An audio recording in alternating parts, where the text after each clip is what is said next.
Evening, everyone. It's my pleasure. My name is Chantal Lawrence, and it is my pleasure to welcome you all to what is going to be, I'm sure, a very fascinating and creative talk, Shior, by Ellie Levy. Ellie is a woman of many talents and many passions.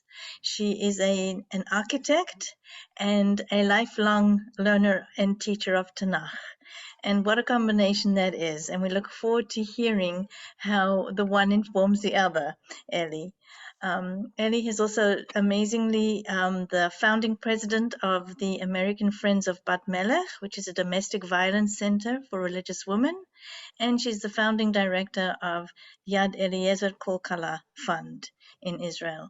So it is our pleasure to welcome you, Ellie, and to welcome everybody else who's joining us tonight. Thank you so much, and we look forward to hearing.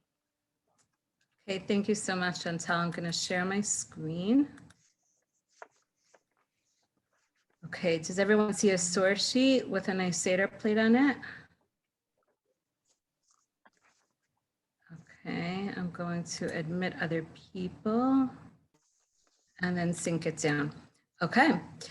Okay, good evening, everybody. Tonight, we're going to have an interesting exploration that I entitled Charoset and Bricks, the silent symbol at the Seder with a fascinating history in the Torah. So everybody knows that Charoset appears on our Seder plate, and yet Charoset has no accompanying text in the narrative of the Haggadah itself. We know that it symbolizes the bricks and the mortar that was the stuff of our Shibud Mitzrayim, of our slave labor in Egypt. However, there's only a very short mention of that slave labor, and the vehicle of the slave labor, that we were brickmakers, is not really something that is much elaborated upon. And in my family, the minhag is really just to take the korech sandwich and quickly dip it in the charoset. Of course, my grandmother would heap on the charoset. That was her thing. However, really, you're really just supposed to get a tiny little flavor of charoset. So it seems to have this rather perfunctory appearance, like it's a little seconds of, start time, and then it just sits there and goes away. So charoset is milashon charsit, which means clay, and essentially the ingredients are supposed to conjure an image of clay, of mortar, of bricks. In my family, we use apples and nuts and wine. And yet I found this very fun and sweet little mnemonic on the Chabad website, where there's a Chabad minhag that they associate the word charoset, milashon charoshet, which is a skill or a craft. And they quote from source number 3, Shemos Lamed Aleph, which is about the skills and crafts of Bezalel, who was called upon to erect and be the chief craftsman of the Mishkan. And it praises his talents as being, skilled in many. He's a very talented person. He can do everything. And of the many talents which he has, he can work becharoshet even lamalos uvecharoshet eitz la'asos b'chol malacha. He can shape stone and he can shape wood in any which way. So he was a wood craftsman, a stonemason, etc. So the Chabad tradition, interestingly, associates charoset with this word charoshet of carving and setting, also part of the building industry, like the clay bricks of the Shibud Mitzrayim, part of the building industry. And what they see in this is actually a very sweet mnemonic, which I'll read to you, that the even and the eitz, which I highlighted here, are an actual recipe for the ingredients of what charoset at the Seder should be. Even stands for apple, beren, nissen, apples, pears, and nuts.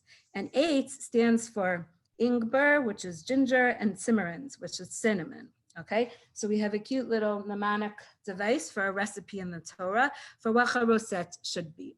Be that as it may, charoset, conjuring the image of clay brick, of mortar, actually has a very negative association for the most part in the Torah. And nearly every time in the Torah that the word levena or livnat or levenim is used, and certainly every time the word tit, which means mortar, or mud is used, is associated negatively. This is a spoiler alert. The theme of tonight's share is that bricks are bad, okay? The Torah's attitude, the biblical attitude toward bricks is that they are bad. And we are going to trace this history of why, of how, and we're going to hark back in time. We're not just going to look at the time of the Exodus story in order to make this case against bricks. But then our shir is actually fascinatingly going to end on a fascinating note where we're going to flip the image of bricks and we may be able to redeem them somewhat. So, without further ado, let's leap right in and let's get started with understanding and tracing the Tanakhic attitude towards bricks. And the first time in the Torah that the word brick appears is the story of the Migdal Bavel. So in Bereshis, Perek Yud Aleph, in these mere 9 psukim, we have the seminal story of the Migdal Bavel told to us. So let's go through it rather quickly. Okay, starts out pretty good. The lands and the people within it are of one language and one mind. Okay, this is a unified society. They're looking for a place to settle. They settle in the Bika of Shinar. Pasuk Gimel, Vayomer ish el re'ehu, and they say to one another, Hava nilbana. This is still the language of Achdus. Come, let us build levenim, with bricks, v'nisrefa lasrefa, and let's fire them. So what is the technological innovation that the Torah is emphasizing right now? It's saying that at this tender time in history, which we know is antediluvial, after the flood, after the Mabul, human beings are technologically discovering something called kiln-fired brick, v'nisrefa lasrefa. Meaning until now, the world was able to use a different type of brick, which is adobe brick, which is just mud and some filler, probably straw and water. That's the ingredients for bricks, probably still till today. We have chemical fillers, but the bottom line is that the recipe for bricks kind of remains stable throughout all time. And how did they harden those bricks? They baked them in molds in the sun. But now this society, the Dar HaFlaga, that builds the Migdal Bavel, they have discovered something else. They have discovered that if you hook the bricks in fire, which is like a kiln, then you can make the bricks even stronger. And therefore, what's the result of stronger brick? You can build ever higher, ever taller. Go back to Pasuk Gimel after the bolded part, Vatihi lahem halavena la'even. The levena, these bricks will substitute for stone, which is definitely a stronger material. I'm sorry, someone has to mute. Okay. Halavena le'even. The brick will be for stone, v'hachemar, and the mortar hayalahem lachomar. And they're still going to have a wet material that will function as the mortar. Now, by the way, why is this such a chiddush? It's a chiddush because they can build taller. You can't build a very, very tall skyscraper out of stone because you can't transport stone to a very, very high height. So therefore, the brick is more lightweight, but just as strong as stone. It's a win-win situation. Pasuk Daled. Vayomru, hava nivneh lanu. Okay, so now we have our technology, and what's the result? It's as I just said, Pasuk Daled, Vayomer hava nivneh lanu ir umigdal. And we're going to build a city and a tower, or a tower that is so big it functions as a city. And I'll remind you of the famous Peter Bruegel image of the Migdal Bavel. It was like a city, teeming with thousands and thousands of people. And even today, you go to some skyscrapers, literally there are 3,000 occupants of a single skyscraper. It's the size of a city, certain an ancient Near Eastern city, right? It was huge, teeming with life, teeming with people. Virosho Bashamayim, and what's the goal? That it's going to be a modern day skyscraper, Virosho Bashamayim, it will scrape the sky. B'na'aseh lanu shem, and what's their end goal? We're going to make for ourselves a name. Pen nafutz, and what's our second end goal? Pen nafutz al panei kol haaretz. What this generation intended to do was to make themselves a name And as a professional architect, I can make this joke. I always make this joke that, you know, the hubris of the architect is literally biblical. I mean, this is the origins of the hubris of the architect, which still plagues us today, okay? But they feel like we're gonna make a grandiose name for ourselves via this skyscraper. That's goal number one. And goal number two is penafutz, okay? And this is safa achad, dvarim achadim. This is unified society. They don't wanna spread out. Al pnei kol haaretz. Now, we're not going to read the rest of the text inside. However, what I will say is that this is told, this little story, only in 9 psukim. It's such a written upon and commented upon story in the Tanakh. It's such a famous story. It happens in the span of literally 9 psukim, that's it. But it's told really in a very sarcastic way. And it's told as a morality tale of what not to do. Don't stand up to God. Don't be full of such hubris. I mean, just as one example of the Torah's sense of humor, literally, in dealing with this great big skyscraper that the people intended, look at Pasuk Hey. Vayered Hashem leros es ha'ir ve'es ha'migdal asher banu b'nei Adam. They're called the b'nei Adam. These mere mortals think that they can reach me in Shamayim. Vayered Hashem. It's so puny. It's not even nearly coming up to me, to my level, to scrape the sky and to see, you know, to enter the heavenly realms of God. The God had to descend in order to see this little puny skyscraper that they were attempting to build. Okay, and the story goes on. Now, we know the rest of the story. God does not approve of this structure, and God destroys the structure. There's actually a threefold punishment, according to the Midrash. Part of the structure is swallowed in an earthquake. Part of the structure is burned in a fire, and a little 1/3 mere remnant of it stands, you know, remains standing. Okay, and then the Medrash also, there are many, many Medrashim on this. And the Medrash also talks about that perhaps this was Midah Keneged Midah, measure for measure punishment for 3 different groups of people with 3 different intentions, etc. It should be noted, just as an aside, that the idea for tonight's shir actually came out of a shir that I gave to Maayan back in October. It was a 1-hour exposition on the Migdal Bavel. So these 9 psukim took up 1 hour of shir time. If you're interested in that shir, I talk about it from the perspective of an architect, and I talk about the bricks, the mortar, the corporeal sense of this tower, which nobody really does, by the way. Everyone talks about Migdal Bavel in terms of the language. That was another punishment. They were scattered, and their languages were dispersed and differentiated. Okay, but I talk about this as a construct and as its reality. And frankly, historically, architecturally, could it have existed? And there is evidence that in this part of ancient Mesopotamia, there were tower-like structures. They were not like Peter Bruegel's circular structure, but rather they were ziggurats. A ziggurat is a stepped pyramid, not like slope-sided like the Egyptian pyramids, which come after this historically, but it was a stepped pyramid. And the stepped pyramid was a common form, architectural typology in Mesopotamia that could have aligned with this time in world history. And even the Egyptians actually have some stepped pyramids themselves, and stepped pyramids also make their appearance in other cultures, particularly in Central America. If you've ever been to Mexico, to Chichen Itza or Guatemala, the stepped pyramid is a common architectural typology. So it wasn't so far off that such a thing could have existed.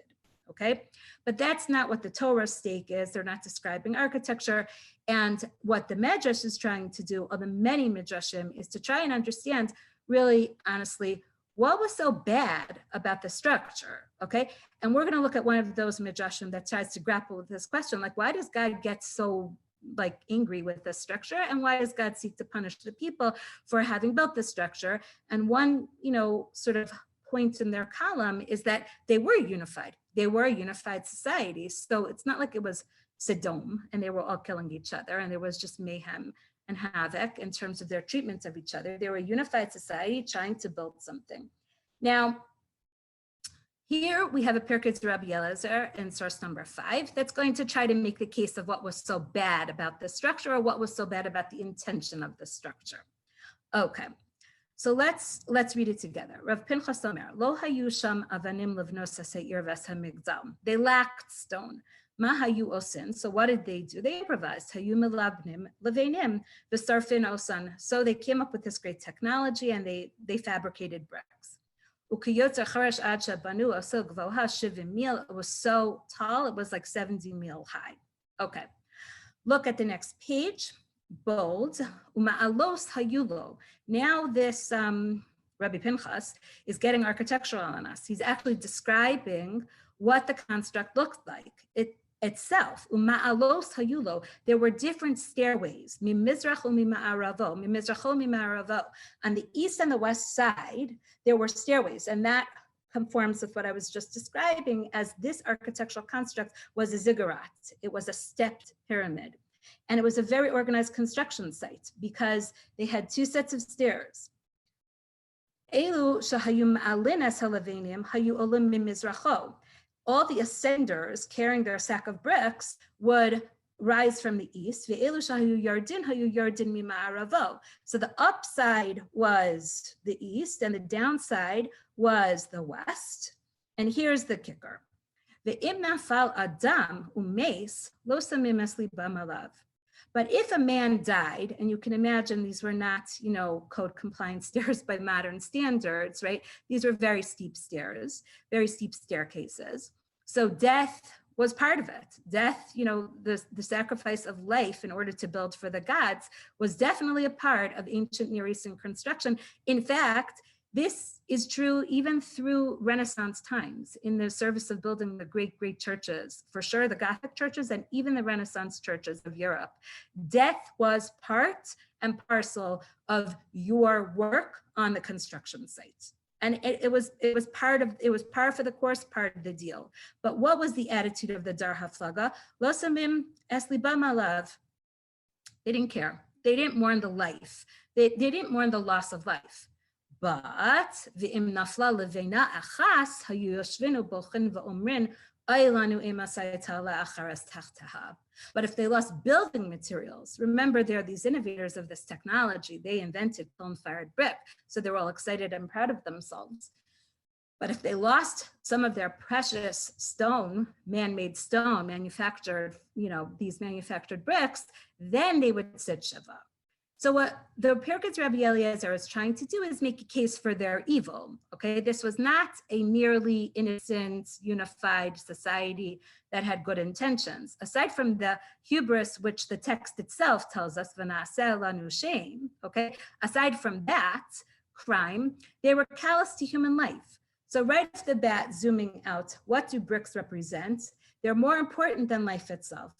On the one hand, and on the other hand, bricks and the desired outcome of bricks, a tower, takes on more meaning than life itself and becomes the vehicle of death. The building of the tower becomes the vehicle of death. Okay. Now, it should be noted that another one of their crimes, just as an aside, is that they were particularly in defiance of their mission statement. After Noach and his family survived the Teva, they come out of the Teva, and God says in Parashas Ches, he says, you and all the animals, what's your mission statement? Okay, and this is reminiscent that you should swarm the earth, you should be fertile and increase on the earth. And this is reminiscent of Adam and Chava's mission statement, which was Paru u'ravu u'mil'u, and fill the earth. So this whole business of them saying pen nafutz, we don't want to listen to God. We don't want that mission statement. We want to stay condensed and in one location. They were defying God's mission statement to this tender time in world history where their mission was supposed to be dispersed. And then, of course, what's their punishment? They are dispersed and their languages are divided, so they can't even communicate with each other. So there's no use in staying unified and staying in one single location. It should be noted, just as an aside, that the Midrashic literature links the Dar Haflaga and identifies their leader as Nimrod. Nimrod, we know, was enemy number one of Avraham Avinu. So therefore, the construction of the Migdal Bavel was happening in Avraham Avinu's life. And the Hamik Davar, a Perush written by the Nitziv, Naftali Tzvi Yehuda Berlin, who lived in the 1800s, very fascinatingly and very uniquely identifies this V'nisrafa le'sreifa, these kilns, as the fiery furnace that Nimrod threw Avram Avinu into. And there are many wonderful and delicious midrashim that talk about Avraham's attitude toward the Migdal Bavel, which was negative. He either made fun of them or taunted them or told them, you better stop building this, it's useless, it's an Avodah Zarah tower.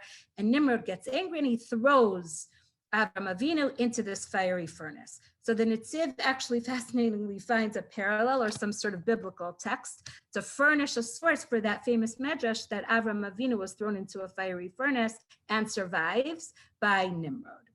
Okay, let's leave the story of the Migdal Bavel as the establisher of the Torah's attitude toward bricks. Bricks are bad, bricks are evil. Bricks are the vehicle of hubris. Bricks are more important than human life itself. And bricks ultimately become the vehicle of murder, either of its own builders or of monotheism's great hero, Avraham Avinu, our first ancestor. Incidentally, just as an aside, whenever I prepare a shiur, I always scan a concordance. Yes, this year source sheet was prepared on Sefaria, but I am old-fashioned. I use my old-fashioned concordance that I got from my 8th grade graduation. And I look up all the instances of the word Levena in the Torah. And this was just a little tangent that I threw in as an ironic foil to the attitude expressed above in the Pirkei de Rabbi Eliezer. Pirkei de Rabbi Eliezer says that they mourn the loss of brick, but not the loss of life. Later on, thousands of years later, Yeshayahu is giving Musar to Bnei Yisrael, to the 10 tribes. And he's talking about their hubris. And what's the nature of their hubris? He says, one of the things that you say, you arrogant people who are about to be destroyed and spread out and exiled, Levenim naflu v'gazis nivna. You know what? If a couple bricks have fallen in the building of our empire, no big deal. We'll rebuild with dressed stone. Shekamim gadu v'arazim nachalif. Sycamores have been felled, we'll grow cedars instead. So advanced did society become at this point, they had new technologies. They were very advanced stone dressers or stone masons, and stone is a much more permanent and more impressive building material than brick. So it's interesting to see thousands of years later, the hubris completely, do a flip on itself, that now they so, dismiss the value of bricks that they were hardly fazed if they lost a couple in the building of their own egos and empires. So it's just an interesting aside. But now we're going to get to the main appearance of bricks in the Torah. And we're going to visit a little more in depth the story of our shibud as being characterized by bricks and brick making principally. So in Shemos Aleph, right off the bat, we are established as slaves. And what is the nature of our slavery? Okay, are we put in factories to make ammunition? No, the nature of our slavery is dafka linked to brick making. So let's read in source number 8, Pasuk Yod Gimel, Vaya Avidu Mitzrayim es Bnei Yisrael b'farach. So right off the bat, the slavery is getting bad. It's becoming treacherous work. Vaya Avidu is a very strong language of avodah. It's not a normal avodah. It's not a work day. It's enslavement. Vaya Mararu es Chayehem. And they embittered their lives. How? What's the vehicle of the slavery, the avodah b'farach, and the marar, the bitterness? Be'avodah kashe bechomer u'belevanim. So chomer and levanim, the mortar and the bricks, are identified as object number 1 of our degradation and our shibud. Okay, so it's not the only vehicle of our degradation, of our slavery. There are many types of enslavement, but enemy number 1 or job number 1 was brick making. In fact, I read a scholar of Egyptology who said that the Jews' principal job was to be just brick makers. This is fascinating theory. He doesn't think the Jews ever erected anything, hence no evidence of what we built in Egypt, okay? He thinks that the entire enslavement was that we were just lowly brickmakers, okay? We didn't even get to the shlav, the level, the madrega of becoming bricklayers in the service of building buildings. You know, we were just the schleppers who had to make bricks, okay? It's like the lowest level, you know, supplying building material to the others who got the glory of actually erecting the great monuments. Okay, so that's a theory. But number one, we have here, and this is reminiscent of how the Haggadah is going to frame bricks, that Vayamaru es Chayim, this is directly quoted actually by the Haggadah itself. But the main story of bricks and the degradation and our relationship to bricks comes later in Shemos Hay. And it's a very long story, as you can see in the source. And it goes on, I even cut out a bunch of psukim, but here we have approximately 15 psukim that elaborate on how the bricks became the vehicle of our degradation. So let's set the stage. What we're coming in right now in Shemos Hay is right after Moshe and Aharon appeal to Paro to release the people for a 3-day chag. Remember that business? They're coming to Paro and they're offering, oh, we don't really want to leave. We just want to leave temporarily for a 3-day celebration in the desert, bring sacrifices to our God, and then we'll come back. And Paro becomes infuriated with Moshe and Aaron. He throws them out summarily. And what's his next move? This is when our action begins in source number 9. Shemos Hey Pasuk Vav. Vayitzav Paro bayom hahu, on that very day, es hanokshim ba'am ve'es shotrav le'mar, his foreman, his taskmasters, Pasuk Zayin, lo tosifim moses teven ma'am lo bon halevenim kitmol shalshom. You know what? I'm going to punish these lazy Jews even more. I am now going to withdraw the supply of the raw materials for them to make the bricks. They're going to have to be straw collectors now. But they're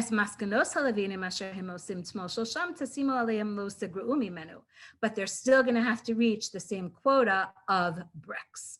So let's step back. Let's zoom out. Okay. Let's also talk a little bit about the Ramban. The Ramban has a very fascinating theory about the slavery of Egypt, the Shibud Mitzrayim.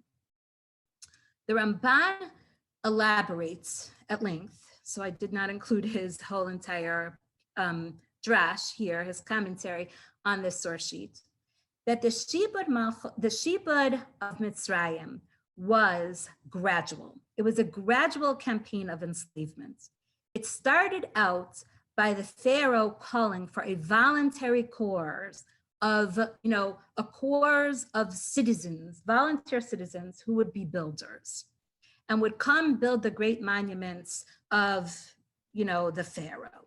And we know that the pharaohs were all megalomaniacs, and they built for eternity, and they built temples, and they built pyramids, and the temples, by the way, they built on the east side of the Nile because the Nile would flood east, and the pyramids, which were for eternity, they would build on the west side. The Nile wouldn't go there and ruin the foundations of those more permanent structures. The building and the architecture and the engineering feats of the Egyptian empire are endless. They're stunning, they're endless, they're fascinating. They understood foundations, they understood the water would destabilize the temples, but they didn't care because the temples were for this life and would keep the dry land dry because the pyramids were for the afterlife. So the megalomania of the Pharaoh, and they say that our slavery in Egypt coincides with the 13th dynasty, and it was the Pharaoh Ramses, hence Pitom and Ramses, was the Pharaoh at the time. And they say that the Pharaoh Ramses was the biggest megalomaniac of all the megalomaniacs, who were always trying to build literally their reputations via great monuments. So it started out all nice and fine and clever that the Pharaoh Ramses declares he's looking for volunteers to help build the empire. Now, of course, it was not a free society. It was not a democracy. It's not like you could just volunteer. It essentially you were conscripted, right? So everybody shows up, including the Pharaoh itself. There's this fascinating medrash that the Pharaoh himself comes the first day and he's making bricks. He himself is participating in the great act of building the empire for the collective whole. And then there are Egyptians, and then there are Jews. And slowly but surely over time, the Pharaoh withdraws. The Egyptians withdraw, and only the Jews are left over. Slowly but surely, when they were paid wages, they were no longer paid wages, they were just supplied with food. And slowly but surely, the food was withdrawn. But then at least, they were supplied, it was a state-sponsored building campaign. So they were supplied with all the materials to do the work of empire building, right? But slowly but surely, this then degenerates into full-on slavery. And the Jews are shibud to the Chomer and the Levanim. This becomes the nature of their slavery. And they are no longer free men, and it's no longer voluntary at all. And then it gets worse because they become domestic slaves. It just became chaotic, and any Egyptian could grab any Jew and take him on as a personal slave. So there was this slow but sure degradation of the Jews, and a slow but sure, very clever way of enslaving the people. Now, in the beginning, they were supplied with all their materials. What are the materials we said before? What are the three principal ingredients of a brick? Mud, water, and teven, straw. What Shemos Hay is going to talk about and go on and on and on is about how the straw was withdrawn. But my research in Egyptology actually talks about a period of time that aligns with, by the way, the Ramban, he also had I went to Columbia Library to prepare. He had his own libraries, right? And he had his own Egyptian scholars that he was in touch with, because he's not making stuff up. This is aligning with plenty Egyptology and plenty scholarship about the campaign of slavery by the Egyptians to different groups of slaves that lived there. There weren't just Jews, there were other slaves as well. In fact, there was a Semitic tribe called Nubians. They came from Canaan. They were Semitic peoples. That Egyptology favors more than Jewish presence. But the bottom line is there were other groups of slaves as well. And what I discovered in my own research, my secular research, is that at a certain point, Paro also did not supply the mud itself, and the Jews, or the slaves, were forced to go dredge mud. And fascinatingly, where did they get mud from? So we all know the reality of the Nile, and I just mentioned that it would rise and it would, fertilize the lands. It would spread east and it would fertilize the lands. So what happened to the Nile riverbed when it had risen and overflown into the fields? It didn't dry up to be dry as dust. It was muddy. And that became the source of mud collection for the brick building campaign. Okay, so fascinatingly, the Torah only emphasizes the withdrawal of straw. It doesn't talk about the fact that the Jews also needed to dredge the Nile to collect the mud. I believe the Ramban does, certainly certain midrashim do, even though the text is silent on this fact. And one of the midrashim that I learned actually says this was the 49th level of Tumah that the Jews sunk into, literally. That it was so muddy, it was so turbid, their lives were so dirty physically, that they felt such a zero amount of spirituality that they could not even believe they couldn't believe the Moshes and the Aarons, that they would one day be nigal, that they would be redeemed and free, because they were literally straw collectors, lowly straw collectors, and mud collectors, okay? And the end of this tale about the withdrawal of the straw from the brick making, but maintaining the brick quotas that they still had to meet. And by the way, Egyptology is not silent on that. There are many papyri, etc., stones that mourn the lack of labor for brick making and the lack of meeting of the quotas of bricks every day. Okay, so that we have Egyptian scholars talking about all the time. There's records of that, that lack. Okay, so what the Torah is doing is it's jumping on this lack and it's elaborating upon it. And what happens in the end is that, look at Pasuk Yudalid, Vayuku shotre b'nei Yisrael asher samu alehem nokshe paro. Okay, so there were all these levels, these classes. There were the Jewish slaves, there were the Jewish taskmasters, and above them, the Egyptian foremen. And the Egyptian foremen started to whip and to beat the Jewish taskmasters because the Jewish slaves were not meeting their brick making quota.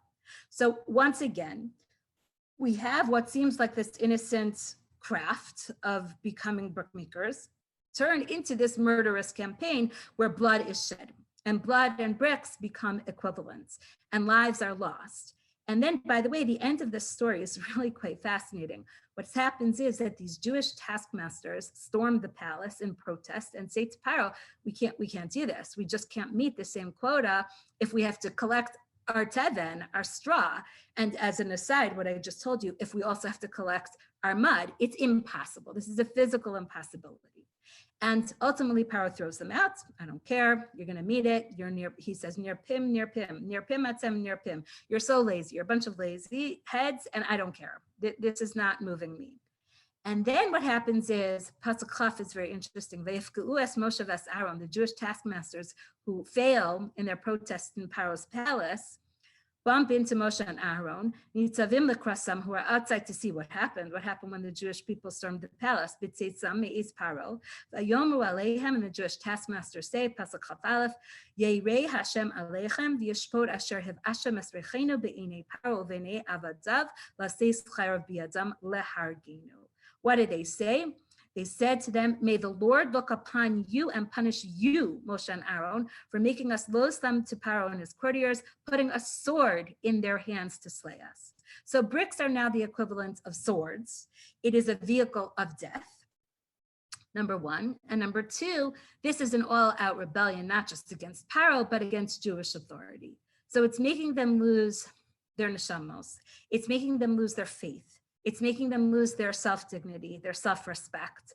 Bricks are bad. Bricks are irredeemable in the Torah text. Okay. Next medrash is going to be a very fascinating medrash, and it's going to start to turn the tide on the Torah's attitude toward bricks. On the one hand, it's negative. On the other hand, it has this tiny little ray of hope associated with it. It's a Yalkut Shimoni, and we're going to set the stage. This is describing a Beis Din Shel Maila, a heavenly court that occurs right after the Jews have successfully, much later on, exited the land. They have escaped Mitzrayim. The Yam Suf has split. And this is the moment when the two sides of the Yam Suf are standing frozen. And the floor of the Yam Suf, the Sea of Reeds, had dried up completely for the Jewish crossing. It was not like the muddy, turbid Nile bed when it arose and flowed over east, but rather was dry. That's what Midrashic literature tells us. It was a smooth sailing, passing and crossing for the Jews. But the Jews are not free of danger yet. Why? What's happening? Who's behind them? Who's bearing down on them? Paro and his entire army. At this moment, this is when the stage is set for this midrash. Source number 10. Amar Rabbi Chama bar Chanina, b'shah sheyetzu Yisrael miMitzrayim amad sar shel Mitzrayim v'nishtatech lefnei HaKadosh Baruch Hu. The angel of protection of Egypt comes and prostrates himself before God. Amar lefanav ribono shel olam b'midas rachamim baras olamacha. He appeals to God's sense of mercy and says, you are full of rachamim, so please have rachamim on the Egyptians. Amar lefanav ribono shel olam hadin imcha ve'imcha ha'emes. You are, it's true, you're full of din, it's true, you're full of truth. Ela im ritzoncha toshia es Yisrael. And you know what? Here's the deal. Save your people, save the Jewish people. I'm not even appealing for the Jews to be destroyed right now. What I'm appealing to you is v'lo toved es Mitzrayim, but please don't let the waters collapse back down on the Egyptians. Amar Rabbi Yeshua ben Levi. Rabbi Yeshua ben Levi says, Kivan shara'a Michael. As soon as Michael witnessed this Beis Din Shel Maila and the Sar Shel Mitzrayim making a good case. Oh, and by the way, in all these ellipses that I do the dots, what he says is the Egyptians hosted the Jews for 200 years. They furnished them a place to live. This was a fertile land. They never went hungry. He tries to make a case for the Hachnasas Archim Kimat, so to speak, of the Egyptians. Okay. As soon as Michael sees this business, second to last line, what did it's not just Sesar Shel Mitzrayim, but it's like he gets a whole group to gang up on God and to make their case to Melamed Senegaria to defend the Egyptians. What does he do? Michal thinks quickly. Ramaz Gavriel, he signals to his buddy Gavriel, and he tells him, we better take action and real fast. What does Gavriel do? Last line, V'tas l'Mitzrayim tisa achat. He makes a quick flight down to Egypt, V'shamat leveina imtita, and he withdraws a brick with its mortar, V'tinok echad masha sheka'uha kebinyan. And what is embedded within this brick and mortar? He's grabbing a sample brick from what the Jews had to create, the brick making they had to create, from a building that they built. And what is embedded inside this brick? A skeleton of a Jewish baby. Amad lo lifnei HaKadosh Baruch Hu, Gavriel presents himself before HaKadosh Baruch Hu with this brick, with the embedded child in it. Amar lefanav ribono shel olam bezeh inyan shibud banecha. Don't let these sarim fool you. This is the degradation. This is the murder that these bricks represented. The shibud banecha, shibud of the Jewish people, was a murderous campaign. This is how we died. This is how we built. Kivan shera'asa midas hadin. Kivan shera'asa midas hadin amra asei din. So the midas hadin says, oh, this is unacceptable. You better do din. Levanecha b'mitzrayim. They deserve to die. Sharuban chayavin miyad. Sharuban chayavin. They're all, most of them, but they're all guilty. Miyad tavu mitzrayim. What does God do? He immediately drowns the Mitzrayim. Shnei amar. Darachta b'yam susacha chomer mayim rabim oso chomer shehevi Gavriel garam leMitzrayim letivon. What are we told? That this dry bed that the Jews crossed over in the Yam Suf, that was completely dry for them, turns into tit. It turns into mud. Mida kneged mida. This is a common trope in the Midrash. There's always measure for measure, to punish the Egyptians, because this was what they brought the tit of Bnei Israel to. It was not an innocent brick mason's career, so to speak. It was a murderous campaign where Jewish babies were embedded in walls when they couldn't meet the straw quota. So the Egyptians would joke and they would stuff a baby skeleton to function as a brick in these walls, okay, as filler, so to speak. And therefore, the waters drown the Egyptians, and their feet and their hooves and their chariot wheels get stuck in the teeth of the now turbid waters and muddy bottom of the sea. Now, by the way, there's a whole other midrash. Let's connect the presence of a Jewish skeleton inside a brick with that other tradition that I just spoke about with the Jews. What was the source of the mud for the bricks? Okay, the source for the mud, we said, was the Nile River. What was the Nile River to begin with?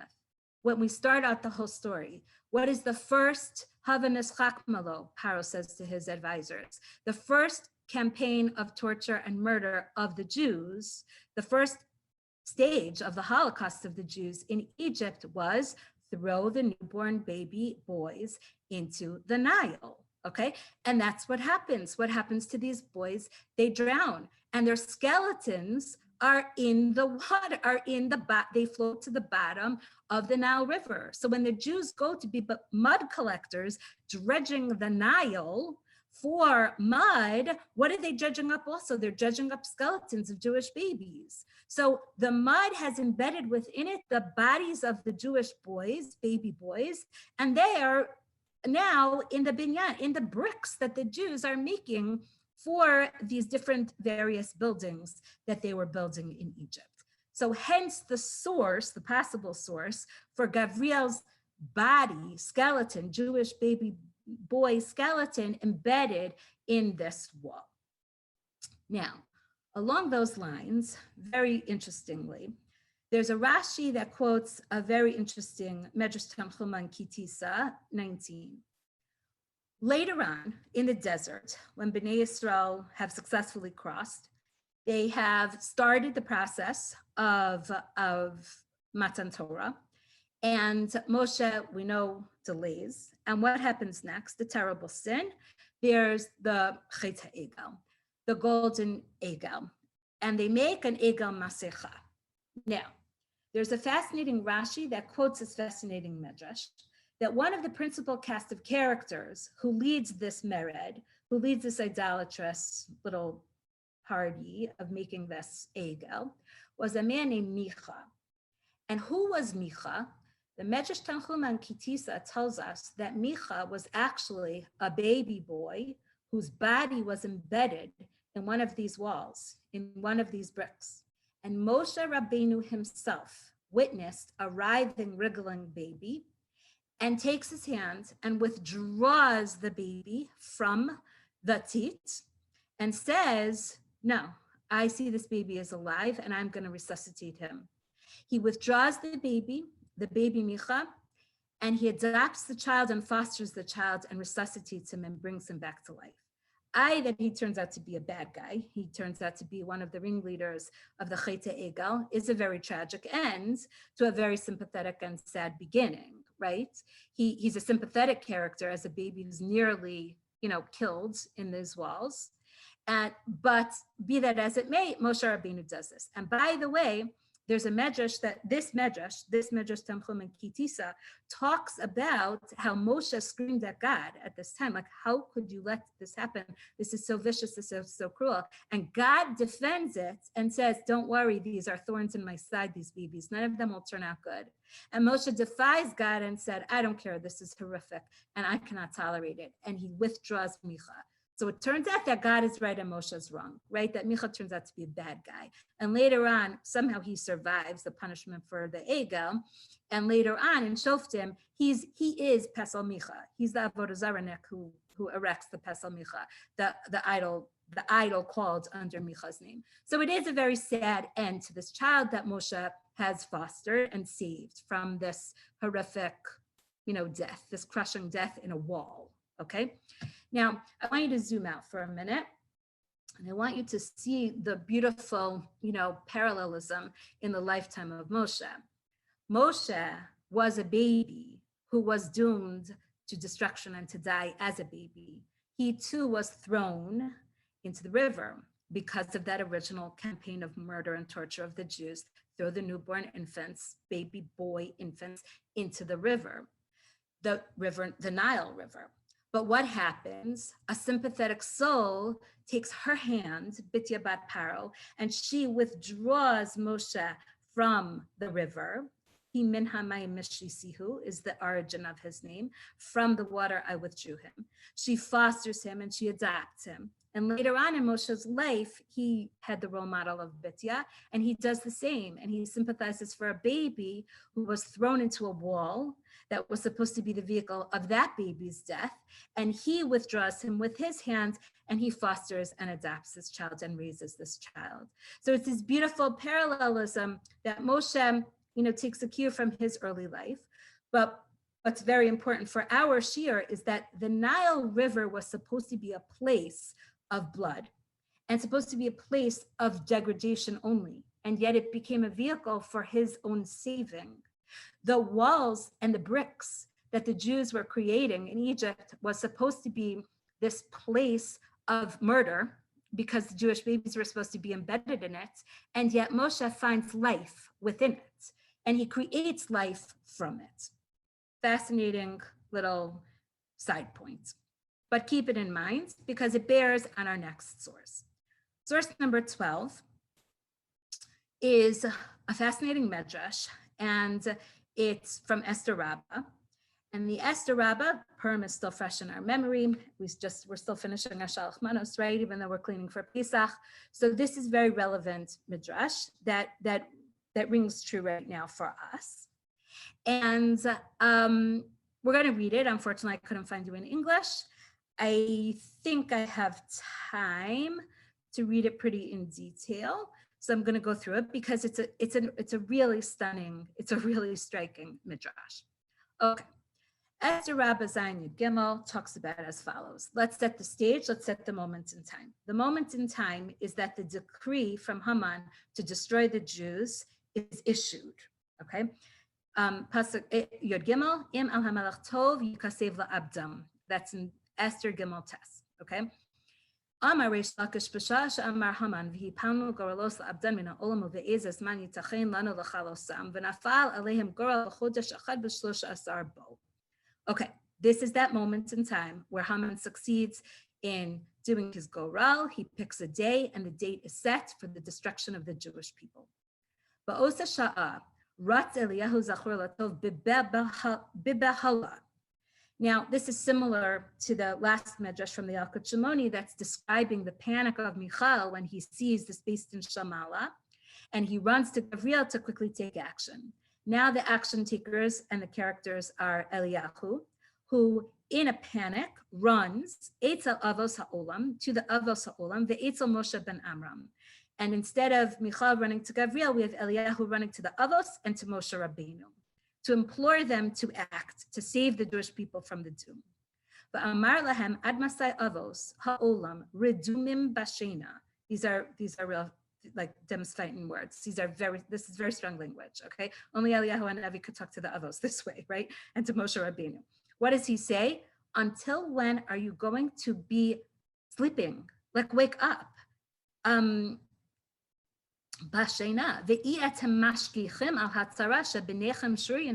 are you like deaf? You're not like noticing, you're not paying attention to the tsar that your sons are enveloped in, shruyan b'tsar, right?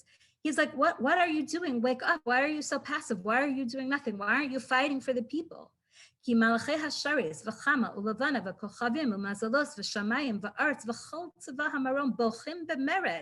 entire heavenly creations are crying in rebellion against this destruction, this gzar din, against the destruction of the Jewish people. But you're not doing anything. You're not trying to turn the tides and save the people. This kind of really puts them on the hook, the avos. They say, oh, really? But why? Why are the Jews doomed to destruction? Why did they get this gzar din? Well, the truth is there was a crime. They were guilty. They partook in the Suda of Achashverosh.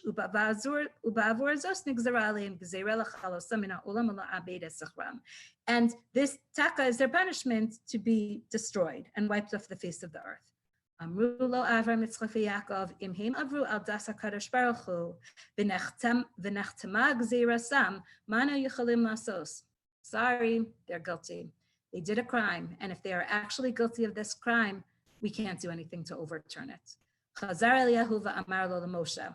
So Eliyahu has no use for Avram, Yitzchak, and Yaakov, so he turns to Moshe. I roa ne'eman kama pa'amim amadata al paretz liYisrael ubitalta gezerosam levilti hashles. And he appeals to Moshe's history with these people. How many times, Moshe, did you defend them when they were guilty? How many times did you prevent their destruction when they were guilty? You're the guy with the power to now stand up for them, even though they're guilty. Okay, skip down to the bolded parts, 4 line from the bottom. So what does Moshe say to them? What is Moshe's response to Eliyahu? He says, Amar lo Moshe, im petit chasuma. If this gazar din was signed in mud, Tefilasenu nishma'as, we can reverse it, and our tefillah on behalf of the Jews will be heard. Ve'im b'dam nechtama masha hayahu. But if this gzar din from Haman was signed and sealed in blood, it is what it is, and I cannot save them. Okay. This is and obviously, he said, what does he say? Next line, Amar lo betit. Eliyahu says, no, it was signed in mud. Hi chasuma. It was signed in mud. Okay, and then Moshe appeals on their behalf, and the people are saved. Obviously, the story of Purim is a triumph. Okay, so we have a colossal question. I just spent nearly 45 minutes proving to you that, number one, bricks and blood are the equivalent. Okay, this is the equivalent, and that cute little recipe mnemonic given by Chabad, they forgot one of the main ingredients in the charoset, which represents the clay and the bricks, which is yayin. Where's the yud? Where's the yayin? Okay, what kind of wine do we use? We're not allowed to use white wine at a Seder. We use red wine. What does red wine symbolize all throughout the entire Seder ceremony? Blood. blood. This is an interchangeable ingredient in our Seder, in our minds, in our Charoset. Bricks and blood are the same. They're all the vehicles of murder. We've established this case very well. We have a tightly established case in all our sources prior. So my question is, where is Moshe's source? Like, how does he differentiate between tit and dam? How does he come off doing this? Like, why does he think, okay, he's the greatest authority, Moshe Rabbeinu, right? He gave us the Torah, so he can do anything. But I want to understand, like, why suddenly can we peel these two things apart from each other when we have established that they are one and the same? Now, the question may be better than the answer, but I'm going to hazard a guess because I'm giving you this year. And by the way, I invite your suggestions, your family suggestions. I hope that you can share this year with your family and loved ones, if not at the Seder, at other meals during Pesach. And if you together come up with ideas, you can contact Rachel. She will give you my phone number, my email, not a problem. This is a dialogue, and I would like to hear your ideas as well. But I think that I actually started to give you an answer in the prior couple midrashim, where for Moshe, let's go back to his beginning, to his origin story. The Nile should have been the vehicle of death for him. It should have been blood. And in fact, when it comes to the first Makkah of turning the Nile into dam, he demurs. He's not allowed to do it because he has to have a Charoset for the Nile not becoming bloody for him. It was not a bloody river for him. He did not die in the Nile. Okay, so the Nile may become a place of mud, dredging, and a place of blood for others, but he can differentiate in his own personal life story that it didn't sink him, literally, that in fact it saved him. The walls and the bricks of the Shibud Mitzrayim that we were enslaved to be in charge of as the principal slaves, and this being the principal vehicle of our slavery, brick making, could have and should have, and in fact were for most people, vehicles of death, vehicles of blood. But Moshe Rabbeinu refused to allow them to be places of blood. He refused to allow the Jewish baby, no matter his end, his evil end, he refused to allow a Jewish baby to be murdered by the vehicle of the bricks and the brick making. For Moshe, tit was still tit. It was still reversible. Tit was undoable because it was undone in his own life story, both at the beginning and at the end. And frankly, the story of Michal and Gabriel making their case with the brick before God is also part of this narrative, where the very self-same object and symbol of destruction of our shibud and our voda b'farech, the brick, then becomes the symbol of our redemption. This is how we redeem ourselves. And bevat achat, the waters collapse on the Egyptians, and the enemy is gone. The enemy perishes. The dry bed of the Yam Suf turns into tit, which was always bad, and now justice is served by the presence of the tit. Instead of justice being so horrifically out of proportion used against us, where tit is equivalent to blood in an unjust way, the tit becomes the vehicle of the freedom from the enemy at long last. It should be noted, my cousin, the illustrious Rabbi J.J. Schechter, is on this shiur. I told him to join because I told him I was going to mention him. He has a very famous shiur that he's been giving for many years, where he talks about how every single symbol of the Seder is a dual symbol of both shibud and malchus, of both shibud and freedom. You know, the marar on the one hand, for instance, is something vayamaru es chayehim, right? It's bitter, it's all bitter. But tears, we know, are the purview of someone who is a survivor. You can't cry if you're dead. You can cry, you can look back, you can mourn and shed these tears if you've made it through. So even the marar itself could be a dual symbol. Matzah, we know that's an easy one. Halach ma'anya was the food of degradation. But on the other hand, matzah was the food of our redemption. We were in a hurry. We couldn't bake challahs, so we could only bake matzahs. So every symbol contains within it this duality of our degradation as slaves, but our freedom as royalty. Okay, and he has this elaborate chair. He goes through all these many symbols. And we understand Charoset now in a very different way, because Charoset, on the one hand, we could easily fit it into that paradigm of being a dual symbol, right? We could say, well, on the one hand, it's representative of the brick that was our degradation, the stuff of our avodah b'farach, as the text tells us. But on the other hand, it's sweet. It has the ingber, it has the cinnamon and the ginger in it to make it sweet, right? But now the history of Karpas is much more, full for us. And now we know that Karpas actually has this, not Karpas, I'm sorry, of Charoset. Charoset has this transformative power that for Moshe Rabbeinu, at least in the Esther Rabbah Medrash, suddenly the tit is reversible. The tit is just tit, it's not dam. And suddenly it has this transformative power for us where it can be viewed as good. Certainly in the Gavriel, presentation of the tit before God, it actually transforms our shibud into our geula, and justice is served. Along those lines, I'd like to finish with one last source, or two last sources, but one last idea.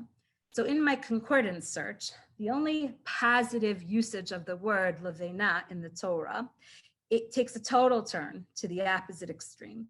And this is in reference to the livnas hasapir, a brickwork or pavement of sapphire that makes its appearance also in Sefer Shemos at the end of Parshas Mishpatim. So let's set the stage. Shemos Chaf Daled is the end of Parshas Mishpatim. This is after we have received the Torah. And Moshe Rabbeinu is about to go back up to Shemayim for 40 days and 40 nights to learn B'chavrusa with Hashem. What does it say? It says in the pasuk right before this, so that would be pasuk Tes, not Yod, where I have quoted, that Moshe, Aaron, Nadav, Avihu, and the Shivim Zakinim decide to escort Moshe partially up the mountain.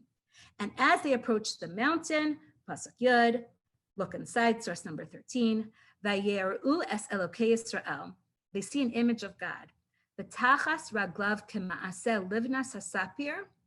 And beneath his feet, they see a pavement of sapphire, uke'etzem hashamayim latohar, like the very sky for purity. So there's an equivalence between the blue of the sapphire and the blue of the sky. Now, we're not going into this very strange piece of this pasuk that they saw God. We're going to leave that aside, but we're going to try to understand what in the world did they see and what in the world does the livnas hasapir? What is a brickwork of sapphire? Okay. So we're going to do this through the lens of Vayikra Rabbah, the final medrash we will quote, but I will not read it inside. To be honest, I came upon this medrash in English, and the Hebrew is utterly inscrutable. It's a very difficult Hebrew, so you're going to forgive me for not reading it inside. However, I'm going to explain it to you what this meant.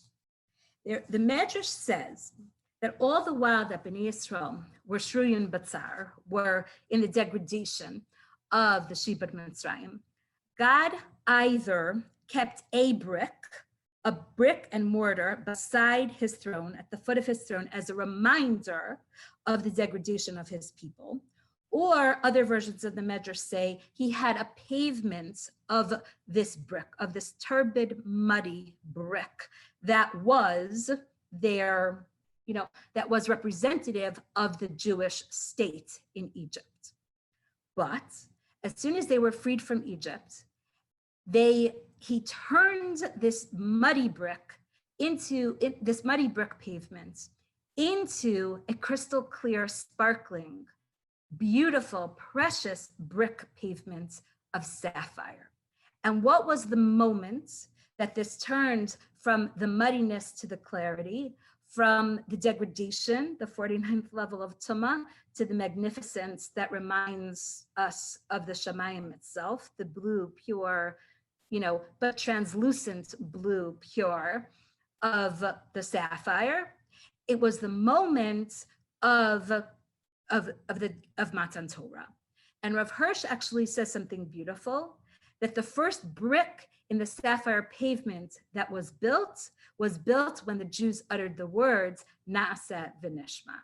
That's when God cast aside the muddy brick for the crystal clear brick of the sapphire. And so, the way I would like to conclude is that this small perfunctory act of dipping your korech into your charoset, or spooning it onto the charoset, onto the korech sandwich, whatever your minhag is. It takes approximately 2 seconds in my household, or 10 seconds, for the spooning of onto the sandwich, right? What I want it to be for you, Imrat Hashem, this Pesach, is not this perfunctory 2-second act. I want you to see it as having this transformative power, where it literally represents the turbidity, the muddiness, the lack of clarity of the Shibud Mitzrayim experience, but of your life today, of our lives today. The world is in a very dark and muddy place, right? And each and every one of us is suffering and going through bad stuff. And what I want this moment to be, I want to elevate this Charoset ceremony to indeed and capture the transformative power of how mud is just mud. We can cast it off. We can swim right through it. We can see clearly. Let's allow this moment to truly transform us and take us out of the sadness, take us out of the afela, as the Haggadah text states, to the Ar Gadol, me afela la Ar Gadol. Let's let it really transform us, having in mind its history and its power. Thank you. Chag Kasher v'Sameach. Thank you so much, Ellie. That was such a powerful, powerful message. You have taught us history, and you've taught us technology, and you've taught us Tanakh, and beautifully woven together. And I think forever, for me certainly, the symbols on the Pesach table will never be the same again. So thank you so much for that. And also want to welcome Rabbi Schachter, and we're so pleased you could join us as well. And thank you everybody for coming. And a reminder that Yael Ziegler will be teaching a pre-Pesach lunch and learn on March 10th and 17th, and we hope you will all join us again. So thank you very much, and have a good evening, everybody. Thank